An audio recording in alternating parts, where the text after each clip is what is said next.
Welcome to the Mutually Amazing Podcast. I'm your host, Mike Domish with the Center for Respect. The episode you're about to listen to was recorded when this show used to be called the Respect Podcast, so you might hear that mentioned during this episode. Well, let's get to the show. And this week we have got a friend of mine. I used to be on a mastermind with this brilliant person. Liz Weber works with boards and leadership teams on strategic planning, succession, and developing leaders enterprise-wide. Liz has worked with organizations in over 20 countries. Liz, thank you so much for joining me today. Oh, Mike, I am so happy to speak with you. I'm honored to be here. Well, thank you. We're going to dive right in because you have such a brilliant mind, especially when it comes to strategy, strategic thinking. So I want our listeners to be able to get a better background of where you come from as we dive deeper here. Can you give a little brief explanation of what you do?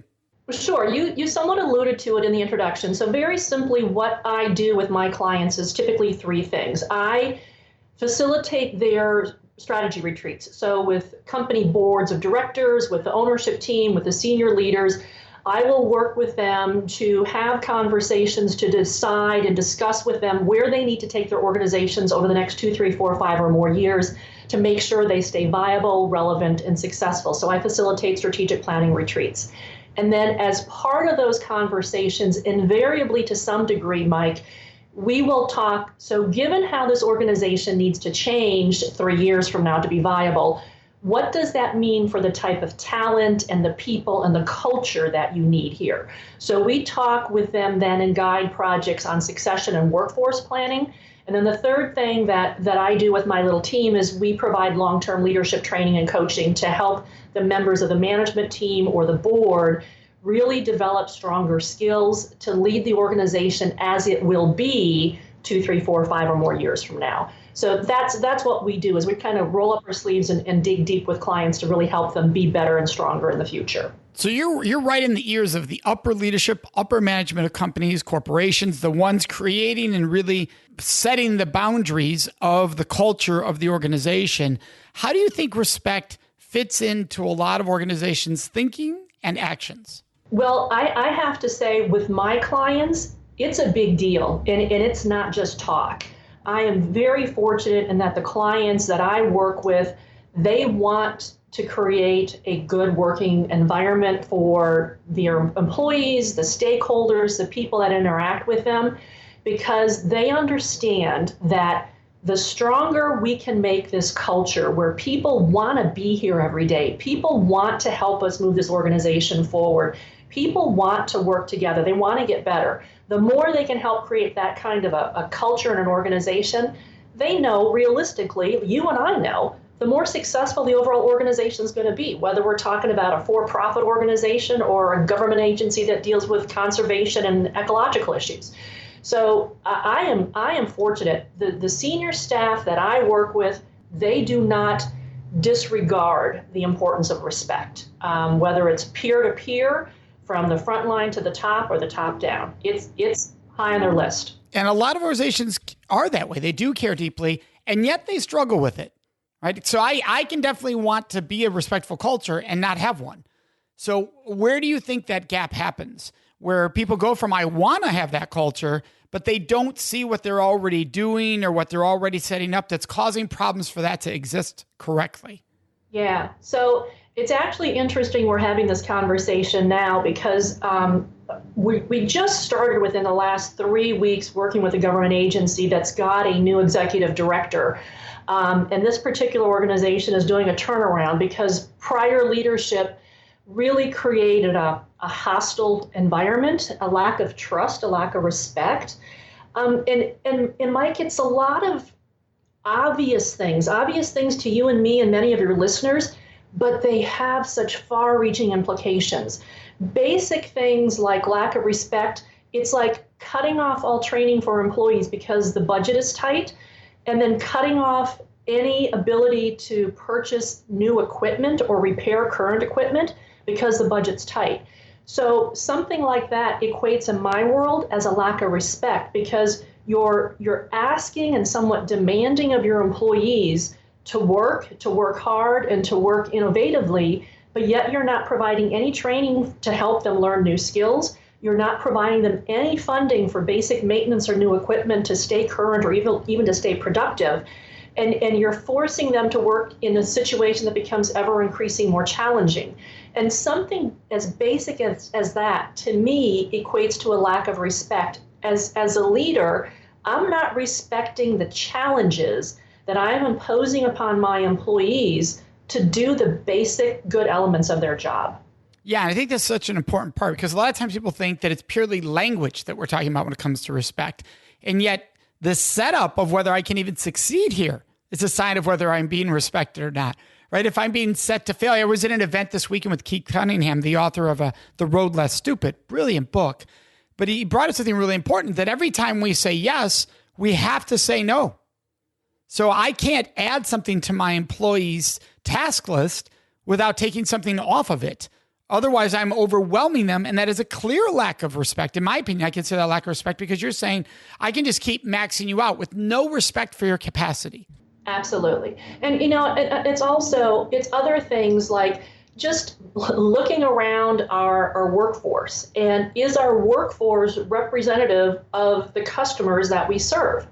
It gets into this thing of, unintended bias. But for me, it's also this issue of respect, because if we have a leadership team or an ownership team or a board that's predominantly older white men who have done great work in all their years of service, but you're now looking at a much younger and much more culturally diverse demographic that you're trying to serve, to be respectful of those you're trying to serve, you need to incorporate some of their voices into your leadership team or onto your board so that you are not making decisions without respecting what their wants and needs or desires are. So respect from a leadership team can run a gamut of different ways other than just speaking disrespectfully.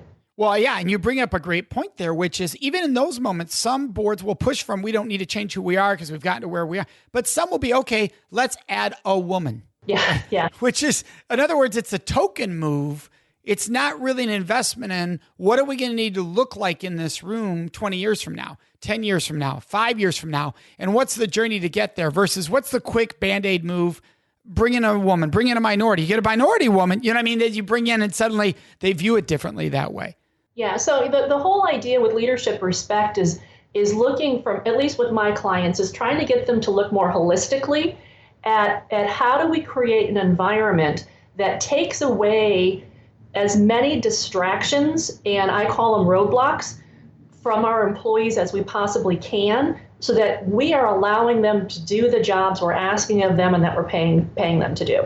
And so a lot of the time when I'm working with my clients, I try to remind them, your job is to create the environment, support the environment, sustain the environment, and clear the roadblocks.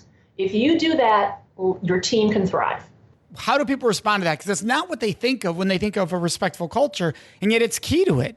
One of the things that we also do, and it comes out with the initial strategic planning work that we do with our clients, to help them understand in describable terms and verbiage what the changed culture could look like, is we work with them in creating organizational values. And what I help them to understand is when an organization's values are created well and then used correctly, they will do the same thing for you as do the rules of your house.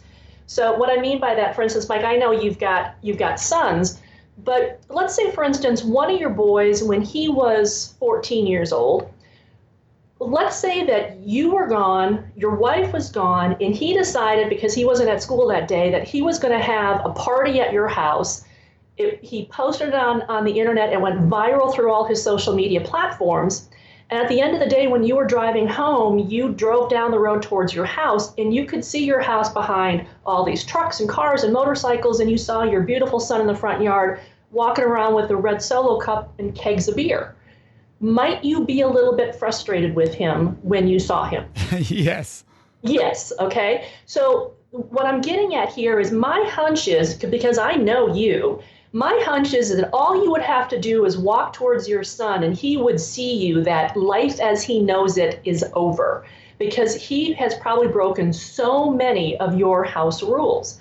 And it's because ever since he was a little guy until at that point he would have been 14, you and your wife instilled consistent values of what would be acceptable in your house and what wasn't.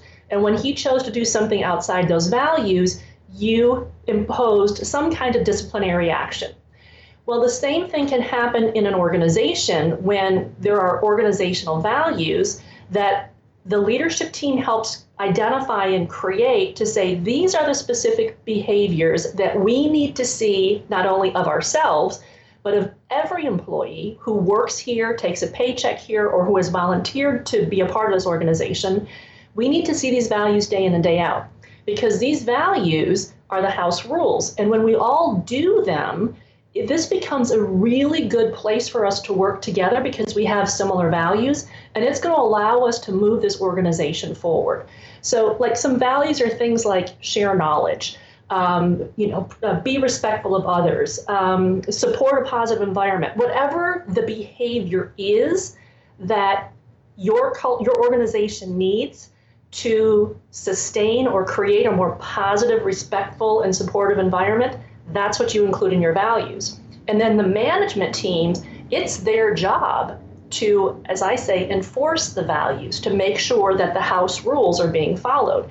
It's no different than you as a parent want to make sure that the rules of your home are being followed. And they've got to be able to live those themselves, right? I mean, there's the... Absolutely. You got to, someone will have a value say, we're a family-based company, and yet somebody needs time off for family, and well, you can't be missing for that. Well, I thought when we were having this conversation recently with someone on the show, and the discussion was, don't have a value you're not living. It was Sam, Sam Silverstein. He said, because then you're just a liar. There's no other way to put it. You're a liar as a leader when you do that. And so I think you bring that up. That point up is so important. You have to live it and hold people to it, and really make sure you're holding yourself to it. Absolutely. In fact, I had that scenario with a client probably about 8 years ago. It was a family-owned business. And we had just created the values about a month before, and they had posted them all over the organization. We're really proud of them. And then one of the sons did something. And the dad, the president of the company, called me and he said, Liz, what do I do? And I said, well, this is where your job gets really, really easy and really, really hard all at the same time. It's really easy because your son is one of the leaders of the company, he's one of the managers, and the values apply to him. So you have to enforce the values. It becomes really, really hard because he's your son. But either you enforce the values and you impose some disciplinary action, you have to make it public, but word will spread. Either you hold him to the same values as you would a non-family member, or you go out there and you take those values down because now you're being a hypocrite. And he said, this is really hard and really easy all at the same time. And that's it. And you've had a situation where a client of yours couldn't believe that you held to a value you had when it came to an HR manager they had. So could you share a little bit about that? Because that's a good example. Well, absolutely. So one of the obvious requirements that I have with any executive or business owner that I'm working with to help him or her take their company forward is, I want to work with you because I believe, and you have said you want to be a strong, solid leader that others look to and want to emulate. So that means you need to model those kinds of behaviors. So I was at a client in his office one day, and we were going over what was going to happen at the next day's strategy session. And all of a sudden, he looked out of his office down the hallway, and something caught his eye. And he said, Liz, excuse me, I'll be right back. And I heard him get up, obviously, and walk down the hall. And suddenly, he started reaming out, I picked up his HR manager. And I was stunned. And he came back in his office, he closed the door, and he sat down and goes, I'm sorry for that. And he started talking again. And I said, wait a minute. I said, what just happened there? And he basically said, well, she screwed something up and I needed her to be aware of it. And I said, you need to get up and walk down there and apologize to her for the way that you just spoke to her publicly, because what you did has set everything we have been working on with you and your leadership team back. We're now back to where we were when we started 6 months ago. I said, either you go and apologize or I'm out of here, because I can't step forward from this tomorrow with your team and acknowledge what you just did, and there's no ramification for it. And I have to be honest, Mike, I opened my mouth and I spoke before I really thought about it, because he could have said, fine, get out of here. And I would have left. But he looked at me and he's just like, ugh, you're right. And he slammed his hands on the desk and he got up and he walked down the hall and he apologized. And he came back, I just looked at him, and then I started talking, and we went on from there. But it was one of those situations where I was dumbfounded on how quickly he had reverted, and I was in a position to hold him accountable, whereas his senior managers are less likely to speak up. Because if he fires them, they lose their job. If he terminates my contract, I have other clients. It's one of those situations where when I see a manager or one of my clients behaving in a way that I believe is going to set them back within the project, I speak up and I let them know that before I start a contract with them. And so that walks us right into, why do you think being respectful yet candid is difficult for so many leaders and employees in organizations? From my experience, it's one of two reasons. Either the manager is so blunt and can be so crass in the way that they provide feedback, it's demeaning and demoralizing, and it damages relationships. Or what I see more often is they are not quick enough and clear enough and objective enough in providing feedback to help their employees, their colleagues, their board directors honestly identify when things are going well and when things are veering off track. And I have to tell you, I spend the bulk of my time working with management teams, getting them comfortable, creating a respectful culture where they are candid in telling managers when things are going off track, when a manager or an employee is performing less than acceptably, and when things are going great, and helping them to identify, how do you create that balance? How do you create a situation where Mike, you'll trust me because when you do things great, I tell you. And at the same time, when I see you doing things that are not great, I also make you aware of it so you can correct.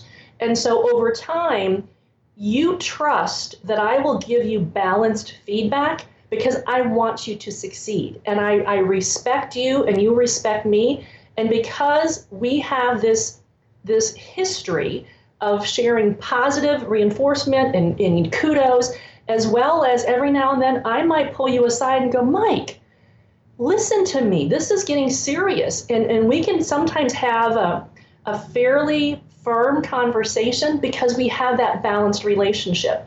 And what makes it a challenge is you've got to say the good and the bad. Because if I only tell you when you're doing things wrong, pretty soon every time you see me, it's going to be like, now what? But at the same time, if I only tell you when you're doing things great, pretty soon you're going to dismiss anything that I have to say because I only say positive things. And it's like, I'm not that perfect, Liz. Tell me something different. So it's a challenge for many individuals to find that balance of how do I let you know I've got your back by sharing the positive, but also making you aware of the potential negatives. And sometimes this is coming from the leadership of the team, the lack of respect. So what does someone do when they feel the leader is being disrespectful of them or the team?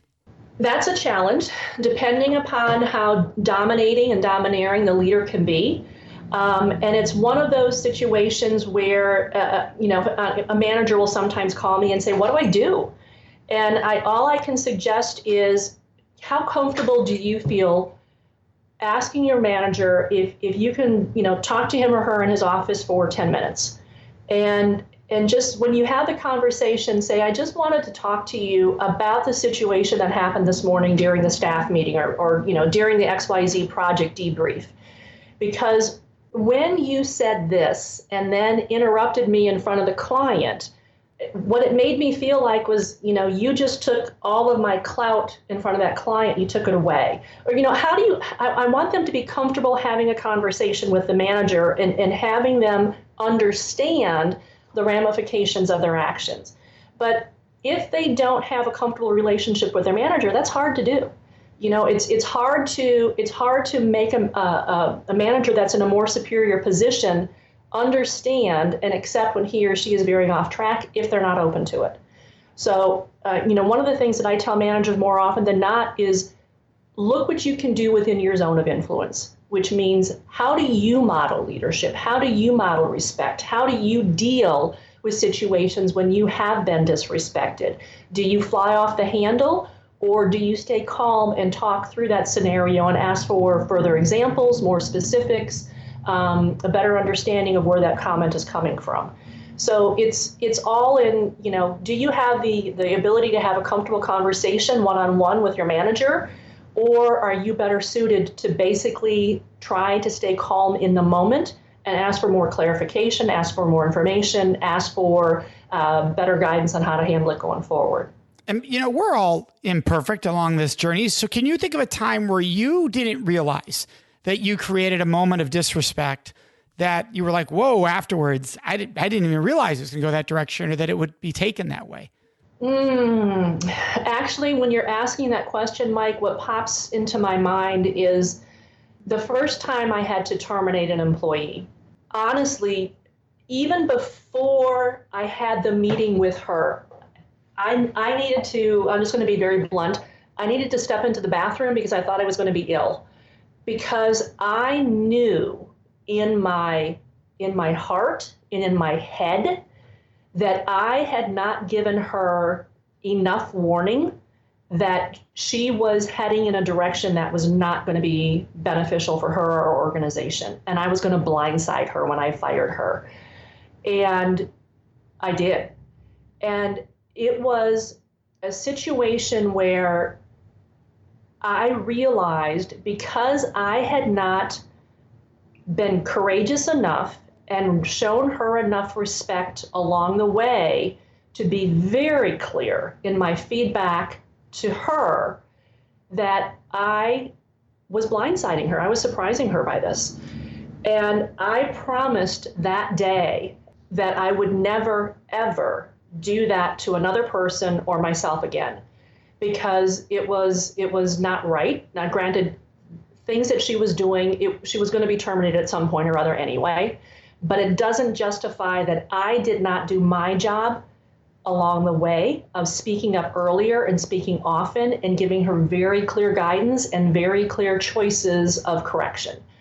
The sad thing about it is it has been one of the strongest learning points for me, that when we work with clients in performance feedback programs or helping them establish a performance management program, I will share that story, because I don't ever want a manager that goes through one of our programs to not properly provide feedback to employees so that they can make a choice of how they want to correct behavior or not. Yeah, we can all fall into that because you don't want to be mean, right? We think, oh, I don't want to hurt their feelings, versus what you're going to hurt their feelings way more if you don't give that. I mean, I've definitely done that where you don't give, and people think, oh, Mike's always happy and positive. And that can be a failure of leadership and just not being more upfront when things are not always that way.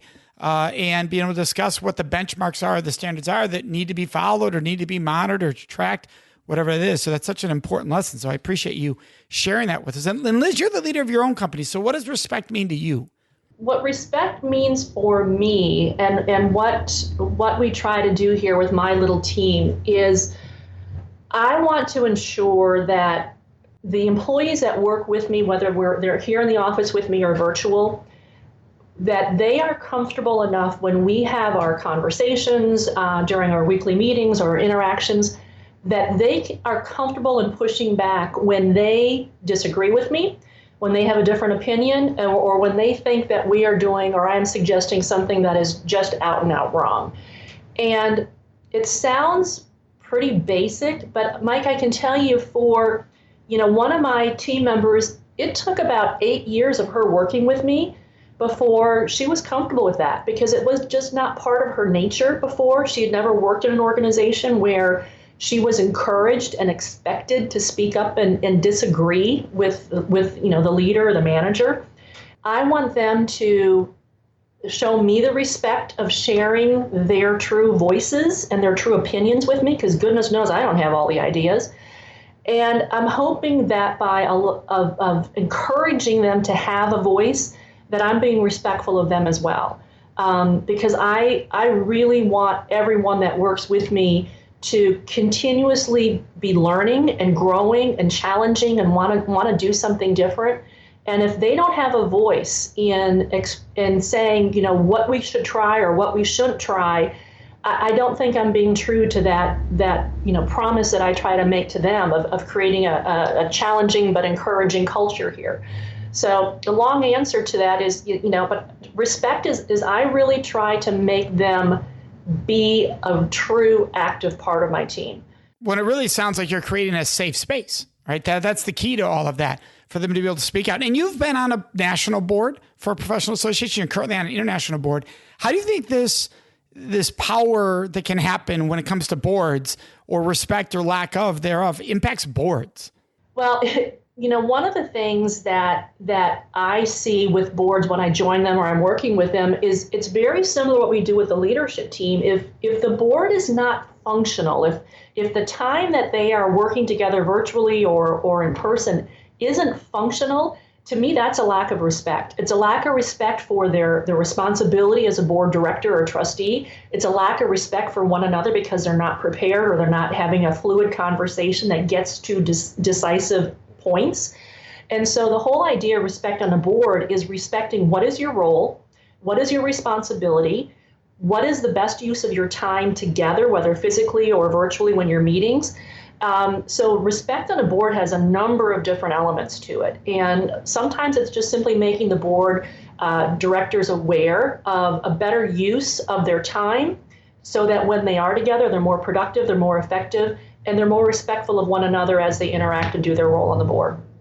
Liz, this has been so insightful, full of great strategies for our listeners. So thank you. I want to make sure everybody can find you. Now, your website is WBSLLC.com. People might be wondering, what's WBS? So can you explain that? Sure. WBS stands for Weber Business Services, LLC. So it's my company name. And, under that company umbrella is where we do the 3 different service lines. Awesome. And then you also have 5stagesleadership.rocks, and that's the number 5, not spelled out. The actual number 5stagesleadership.rocks. And then you have books. Something Needs to Change Around Here is one of them, the 5 Stages to Leveraging Your Leadership. You also have What HR Professionals Need to Stop Doing. Thank you so much, Liz. Thank you, Mike. Absolutely. For our listeners, you know what's next. It is Question of the Week. This week's question is, Mike, when working with organizations, what is a major challenge that many companies, organizations, associations face? Well, there was an article on this in 2013 in Forbes. And interestingly, the first problem that they showed was integrity. Now, why that's important is because that's all about respect.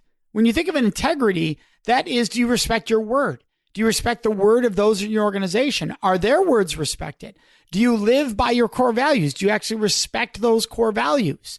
Right? That's all about a foundation of respect. So when you think about, we have problems here and we have problems there in our organization, you might just want to stop and go, well, is it possible that there are places in our organization, segments of, or maybe the entire organization, that lack integrity? What are we failing to respect in those segments of our organization that are causing a lack of integrity? What failure to respect is taking place? That question can often show itself, reveal itself, problems that are solvable. But you got to be able to ask the question. We'd love to hear your questions, your thoughts, and your ideas. And the best place to leave those with us is on our Facebook page at facebook.com/Mutually Amazing Podcast. Of course, you can always contact us on our website at mutuallyamazingpodcast.com. Remember to subscribe to this show so you automatically get it every week. And if you could, take one moment to leave a review. That really helps other people find the show, which we are greatly appreciative of. So thank you so much for joining us. May you make today and every day a life full of mutually amazing relationships.